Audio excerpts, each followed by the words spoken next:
Terima kasih Anda masih bersama kami dalam debat kedua calon gubernur dan wakil gubernur DKI Jakarta pemilihan tahun 2024. Dan di segmen ini kami akan melanjutkan sesi tanya jawab antar pasangan calon gubernur dan calon wakil gubernur DKI Jakarta. Kami kembali mengingatkan kepada seluruh pasangan calon untuk melakukan tanya jawab sesuai dengan tema yang diusut malam ini, yakni ekonomi dan kesejahteraan sosial. Dan kami juga ingatkan kembali kepada para pasangan calon untuk tidak menggunakan singkatan, istilah dalam asing atau mengajukan pertanyaan, dan jika menggunakan singkatan atau istilah asing agar menjelaskan terlebih dahulu artinya. Dan selanjutnya kami persilahkan kepada pasangan calon nomor urut 3 untuk memberikan pertanyaan kepada pasangan calon nomor urut 2. Waktu Anda untuk mengajukan pertanyaan 1 menit dimulai sejak berbicara. Terima kasih. Mas Dharma dan Mas Kun Wardana, tentu saya nggak akan tanya tentang Disneyland. Cuman kebetulan kemarin saya baru saja ke Pulau Bidadari dan ke Pulau Untung Jawa. Masyarakat di sana bertanya, kebetulan juga di sini ada 2 teman saya, yaitu Mas Rama, beliau adalah RW di Pulau Untung Jawa, dan Mas Riki. Warga Pulau Seribu itu masih mengeluh soal transportasi dan air bersih. Nah, pertanyaan saya, bagaimana strategi Anda untuk menyelesaikan masalah ini? Itu mungkin lebih real. Terima kasih. Baik, cukup. Bapak, ingin ditambahkan waktunya masih panjang? Cukup. Cukup. Sekarang kami beri kesempatan kepada pasangan calon nomor urut 2 untuk menjawab pertanyaan yang diajukan oleh paslon nomor urut 3. Waktu Anda 2 menit semenjak Anda berbicara. Baik, terima kasih Pak Rano Karno. Masyarakat di Pulau Seribu itu bisa kita berdayakan untuk memberdayakan rumput laut. Untuk apa? Untuk bioenergi. Sehingga dari rumput laut tersebut kita dapat mendapatkan tambahan dana untuk desalinasi supaya memudahkan untuk mereka mendapatkan air minum. Desalinasi adalah suatu teknologi yang mengurangi kadar air untuk bisa dikonsumsi. Nah, dari hasil bioenergi tadi yang merupakan program juga dari Pak Prabowo, maka kami mendorong untuk mengadakan energi bioenergi melalui pengembangan rumput laut. Saya rasa itu dari kami. Mungkin tambahan? Untuk transportasi tadi kita juga sedang mengkaji bagaimana transportasi itu bisa dibuat untuk kelancaran khususnya peningkatan perekonomian di Kepulauan Seribu. Dan kami juga menginginkan adanya konektivitas internet di Kepulauan Seribu sehingga kesejahteraan dan kesetaraan itu bisa muncul, yang saat ini memang penduduk di sana masih banyak di kalangan bawah ya, sehingga dengan konektivitas internet di sana ini bisa membantu kesejahteraan, juga membantu dari semua sisi ekonomi, transportasi, dan juga bagaimana perumahan di sana juga bisa ditingkatkan. Ya, intinya. Baik, waktu habis. Terima Ya, kasih. Berikutnya kami silakan pasangan calon nomor urut 3 menanggapi jawaban yang diberikan pasangan calon nomor urut 2. Waktu 1 menit dimulai sejak berbicara. Mas Dharma, barangkali yang saya bertanya satu tentang masalah transportasi. Masalah air bersih itu saya paham tentang rumput laut karena kebetulan di daerah Bayah saya pernah menanam rumput laut. Saya memberdayakan masyarakat sana. Cuman transportasi di Pulau Seribu ini adalah transportasi antar pulau. Mereka masalah sekali. Bahkan kalau kami besok menjadi wakil gubernur dan gubernur, yang dibilang SPBU terapung akan kami adakan lagi. Sekarang di sana nggak ada SPBU terapung. Jadi bagaimana mereka bisa menggunakan alat transportasinya kalau solarnya tidak ada. Nah, jadi barangkali itulah harapan mereka, mudah-mudahan transportasi laut dan air bersih ini harus ada solusinya. Mungkin itu. Terima kasih. Baik, cukup. Waktunya masih ada Bapak? Cukup. Kami beri kesempatan kepada paslon nomor urut 2 untuk memberikan respon dari tanggapan paslon nomor urut 3. Waktu Anda 1 menit dimulai dari Anda berbicara. Ya, jadi tentunya kita harus menyiapkan yang namanya transportasi terintegrasi. Sehingga transportasi yang ada bisa menjadi solusi untuk meningkatkan ekonomi di sana. Nah, transportasi yang terintegrasi ini tidak hanya urusan mengangkut manusia, tetapi diperlukan juga untuk mempermudah pengiriman logistik untuk kebutuhan mereka di sana. Oleh sebab itu, maka kita perlu membuat transportasi yang bukan saja urusan di darat, tetapi tentunya di laut, yang memudahkan warga dari Pulau Seribu untuk hilir mudik ke Jakarta tanpa ada kendala lagi, kalau perlu 3 kali sehari. Terima kasih. Masih ada waktu, apakah cukup? Apakah cukup Bapak? Baik, berikutnya kami persilakan pasangan calon nomor urut 1, Bapak Ridwan Kamil dan Bapak Suswono untuk memberikan pertanyaan kepada pasangan calon nomor urut 2, Bapak Dharma Pongrekun dan Bapak Kun Wardana. Waktu bertanya 1 menit dimulai sejak Anda berbicara. Terima kasih Pak Kun dan Pak Dharma dan Pak Kun. Tadi kalau kita data yang ada 98% pangan Jakarta ini dipasok dari luar Jakarta. Tentu rawan sekali dalam konteks ketahanan pangannya. Karena kalau bicara ketahanan pangan berarti bicara soal ketersediaan, keterjangkauan dan juga berkelanjutan. Nah, pertanyaan saya kira-kira apakah mungkin dalam konteks inflasi ini kita bisa mengurangi pangan ini berasal dari Jakarta sendiri. Lalu kalau memang bisa, kira-kira langkah konkretnya seperti apa? Terima kasih. Masih ada waktu? Masih ada waktu Bapak? Cukup? Kami persilakan paslon nomor urut 2 untuk menjawab pertanyaan dari paslon nomor urut 1. Waktu Anda 2 menit dimulai dari Anda mulai menjawab. Ada 7 langkah. Ada 7 langkah untuk mengatasi inflasi bahan pokok. Yang pertama, intervensi jalur tengkulak. Jadi kita bebas tanpa intervensi pasar untuk memastikan bahwa pangan ini tersedia dengan cukup. Terus kemudian kita perlu melakukan kerjasama dengan daerah. Ya, kalau perlu Jakarta membooking sawah contohnya di Indramayu, agar perhitungan pasokan untuk Jakarta bisa terpenuhi, dan kalau perlu juga dengan Blitar dan sebagainya.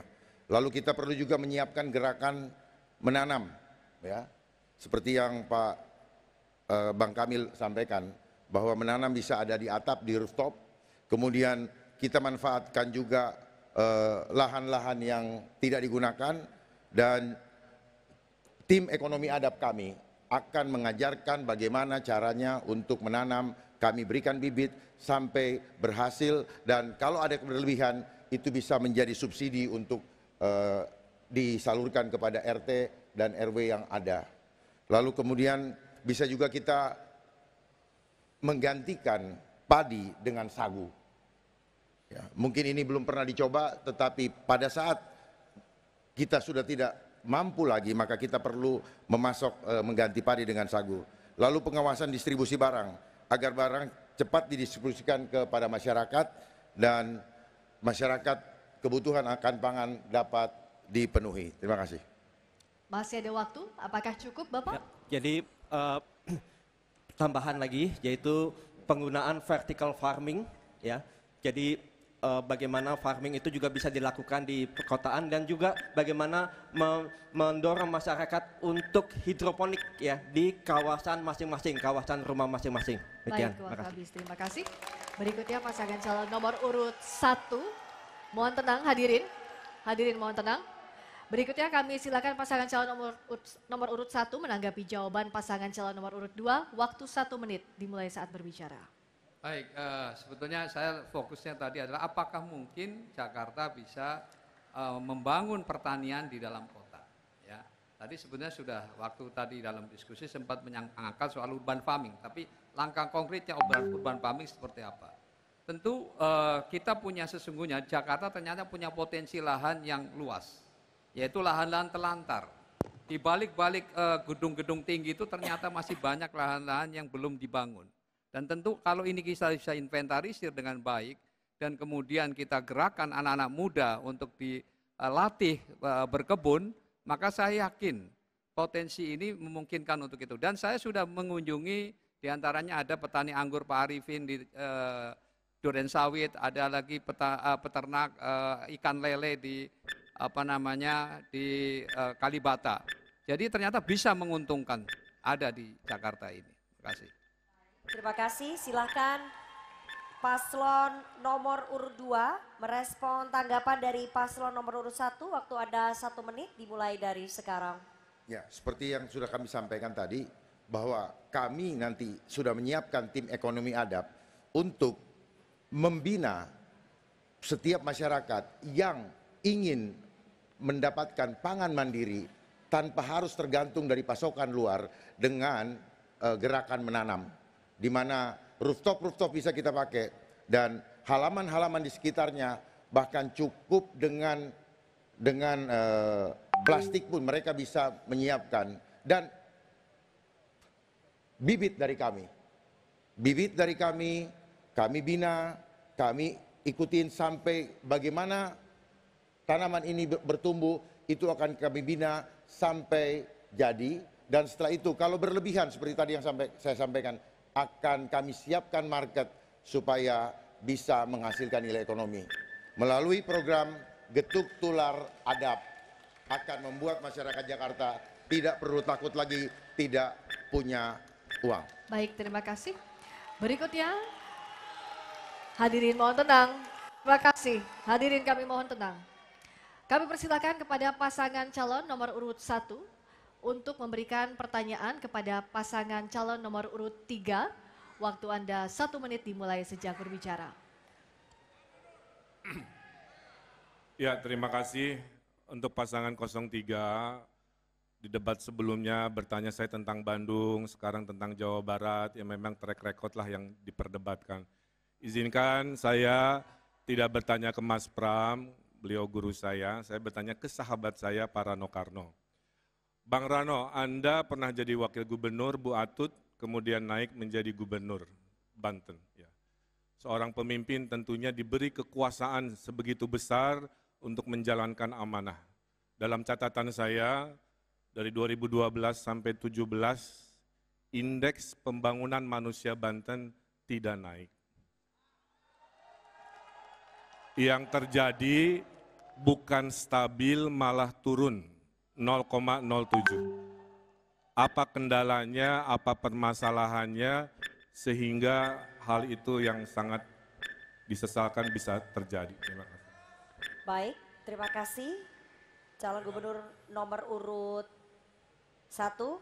Sebentar Bapak, silakan paslon nomor urut 3 menjawab pertanyaan yang diajukan oleh paslon nomor urut 1. Waktu Anda 2 menit dari sekarang. Terima kasih. Kang Emil mungkin pura-pura nggak tahu, padahal dia tahu. Kang, saya jadi gubernur Banten cuma 1 tahun, Kang. Saya 2012 sampai 2013 jadi wakil gubernur, 2013 sampai 2015 jadi PLT gubernur, saya jadi gubernur 1 tahun. Banten ini aneh, Kang. Sejak dia lepas dari Jawa Barat tahun 2000, tanggal 4 Oktober 2000, sampai hari ini mungkin Akang bisa cek, Kapolda di Banten tuh ada 2. Kapolda Banten dan Kapolda Metro. Pangdamnya 2, Kang. Pangdam Siliwangi dengan Pangdam Jaya. Akang bisa bayangin bagaimana saya harus berkoordinasi dengan situasi seperti itu. Singkat kata, Kang, Kabupaten Tangerang, Kota Tangerang Selatan, Kota Tangerang itu sudah established sebagai sebuah population. Tapi Pandeglang, Lebak harus diakui jujur. Karena itu saya bersyukur Presiden Jokowi memberikan 13 proyek nasional kepada Provinsi Banten. Yang pertama adalah Bandara Soekarno-Hatta itu diakui sebagai Bandara Banten, Kang, bukan Bandara Jakarta. Kemudian tol Serang Panimbang itu juga diberikan oleh Provinsi Banten. Artinya Banten itu secara teritori sejahtera ada di Tangerang Raya. Cuman daerah Pandeglang, Lebak tentu sulit untuk dikembangkan. Tapi alhamdulillah dengan diberikannya kawasan ekonomi khusus yang ada di Tanjung Lesung, insya Allah Banten segera bisa mengejar indeks yang Akang impikan itu tadi. Mungkin itu jawabannya. Terima kasih. Masih ada waktu, mau dimanfaatkan atau cukup Bapak? Cukup. Cukup? Baik. Berikutnya kami persilakan pasangan calon nomor urut 1 untuk memberikan tanggapan atas jawaban pasangan calon nomor urut 3. Waktu 1 menit dimulai sejak Saya berbicara. bertanya ini karena survei mengatakan rakyat Jakarta butuh pemimpin berpengalaman. Saya juga sama Bang, Pangdamnya 2, Siliwangi Jaya untuk Bekasi dan Depok. Kapoldanya juga 2, Depok Bekasi Metro, sisanya Kapolda Jawa Barat. Tugas pemimpin adalah berkoordinasi. Apalagi tadi disampaikan fakta, udah dikasih begitu banyak proyek strategis nasional dari Pak Jokowi kan. Tapi saya lihat catatan IPM turun bukannya naik. Tingkat pengangguran terbukanya hanya turun 0,8. Saya 5 tahun naik 3%. Desa tertinggal masih ada di akhir jabatan Abang 48 desa tertinggal. Jadi poin saya menjadi pemimpin tidak harus selalu mencari alasan-alasan ke orang lain. Mudah-mudahan kalau terpilih kita fokus Jakarta lebih baik di pasangan kita. Cukup. Atau Abang. Terima kasih. Baik, waktunya habis. Terima kasih. Sekarang kami beri kesempatan kepada pasangan calon nomor urut 3 untuk merespon tanggapan dari paslon nomor urut 1. Waktu Anda 1 menit dimulai dari sekarang. Kang Emil yang saya hormati, kalau saya bisa ngebenahin kampung orang di Banten, masa saya nggak bisa benahin kampung saya sendiri di Jakarta? Kalau saya nggak bisa ngebenahin kampung saya Jakarta, saya nggak maju jadi wakil gubernur. Saya harusnya jadi anggota DPR RI, Kang. Tapi karena ini Jakarta memanggil saya harus benahi.